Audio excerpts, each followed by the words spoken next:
பிரியமானவர்களே, இயேசு கிறிஸ்துவின் இணையற்ற நாமத்தில் உங்களை வாழ்த்துகிறேன். இந்த மன்னா டுடே என்ற டெய்லி பாட்காஸ்டை கேட்கிற உங்கள் ஒவ்வொருவரையும் கர்த்ததாமே ஆசீர்வதிப்பாராக. யோவான் 14வது அதிகாரம் 18, 19வது வசனங்கள் இப்படியாய் கூறுகிறது. நான் உங்களை திக்கற்றவர்களாக விடேன், உங்களிடத்தில் வருவேன். இன்னும் கொஞ்சம் காலத்திலே உலகம் என்னை காணாது, நீங்களோ என்னை காண்பீர்கள். நான் பிழைக்கிறபடியினால் நீங்கள் பிழைப்பீர்கள் என்பதாக.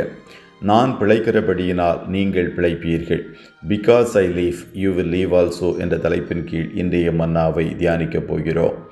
இயேசு சிலுவையில் நமக்காக தன் ஜீவனை கொடுப்பதற்கு முன்பு சீஷர்களோடு பஸ்காவை ஆசரிக்கிற வேளையில் அவர்களுக்கு அவர் கடைசியாய் கொடுத்த உபதேசத்தை மேல் வீட்டறை உபதேசம் என்று கூறுகிறோம்.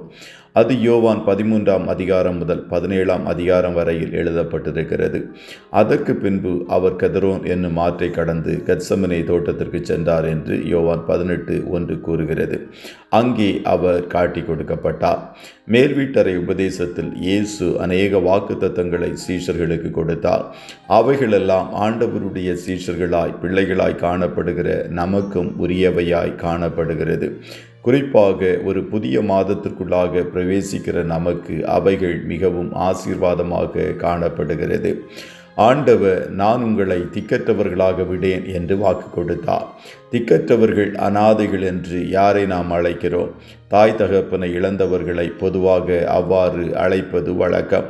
இயேசு அவர் சிலுவையில் மரித்தாலும் அவர் உயிர்த்தெழுந்து சதா காலமும் உயிரோடு இருக்கப் போகிறார். கிறிஸ்துவின் ஆவியானவராய் என்றென்றைக்கும் நம்மோடு காணப்பட போகிறார். அவருடைய பிரசன்னமும் சமூகமும் நம்மை விட்டு விலகாமல் எப்பொழுதும் நம்மோடு காணப்படும். அவர் ஒரு தகப்பனை போல எல்லாவற்றையும் குறித்து நமக்கு போதிப்பார். நம்முடைய பெற்றோரைப் போல எல்லா தேவைகளையும் அவர் சந்திப்பார். அவர் நம்மை பாதுகாக்கிறவராகவும் ஆதரிக்கிறவராகவும் காணப்படுவார். ஆகையால் தான் கர்த்தருடைய ஜனங்கள் ஒருபோதும் திக்கற்றவர்களாய் அனாதைகளாய் காணப்படுவதில்லை. நான் உங்களிடத்தில் வருவேன் என்றும் கர்த்தர் வாக்கு கொடுக்கிறார். உலக பெற்றோர்கள் கூட எல்லா சூழ்நிலைகளிலும் நம்மிடத்தில் வந்து நம்மோடு காணப்பட முடியாது. யுத்த காலங்களிலும் கடினமான நேரங்களிலும் அவர்கள் பிரயாணம் செய்து நம்மிடத்தில் வந்து நம்மோடு தங்கி இருக்க முடியாது. ஆனால் இயேசு நீங்கள் கூப்பிடும் போதெல்லாம் உதவி செய்வதற்கு தீவிரித்து வருகிறவர். என்னை நோக்கி கூப்பிடு என்று வாக்களித்தவரை நீங்கள் எந்த வேளையில் கூப்பிட்டாலும் உடனடியாய் வந்து உதவி செய்வார். அவர் உங்கள் கூப்பிடுதலை கேட்பதற்கு ஆவலாய் காணப்படுகிறார். அது மாத்திரமல்ல, அவர் பிழைத்திருக்கிறபடியால் நீங்களும் பிழைப்பீர்கள் என்றும் வாக்கு கொடுக்கிறார். மரித்தவர் உயிர்த்தெழுந்து சதா காலமும் உயிரோடு இருக்கிறபடியால் நீங்கள் வாழ்ந்திருப்பீர்கள், ஆசீர்வாதமாய் இருப்பீர்கள். யோபு கடினமான வேளையில் என் மீட்பர் உயிரோடு இருக்கிறார் என்று கண்டு அவ்வாறு அறிக்கையிட்டான். கர்த்தர் அவனை 2 மடங்கு ஆசீர்வதித்து கனப்படுத்தினார். அதுபோல நீங்களும் இயேசுவை பிழைத்திருக்கிறவராயும் உயிரோடு இருக்கிறவராயும் இந்த கடினமான நாட்களில் காணும்போது கர்த்தர் உங்களையும் இந்த புதிய மாதத்தில் ஆசீர்வதித்து இரட்டிப்பான நன்மைகளை தந்து இடங்கொண்டு பெருகும்படிக்கு செய்வார்.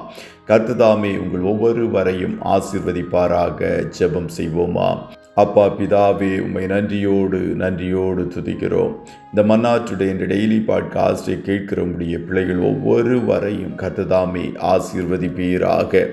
அப்பா, உம்முடைய பிள்ளைகள் ஒவ்வொருவரையும் ஒரு புதிய மாதத்தில் கர்த்தர் நீர் அழைத்து கொண்டு வந்தீரே, அதற்காய் கோடி ஸ்தோத்திரம்.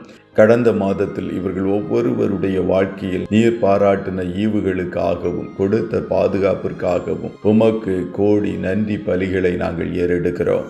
இந்த புதிய மாதத்தில் நீர் உயிரோடு இருக்கிற தேவனாய் உம்முடைய பிள்ளைகளுக்கு வெளிப்படுத்தி இருக்கிறபடியால் இவர்கள் ஒவ்வொருவரையும் வாழ்ந்திருந்து பிழைக்கும்படி செய்வீர். இந்த மாதம் முழுவதும் உம்முடைய பிள்ளைகளை கண்ணின் மணி போல பாதுகாத்து கொள்ளுவீராக.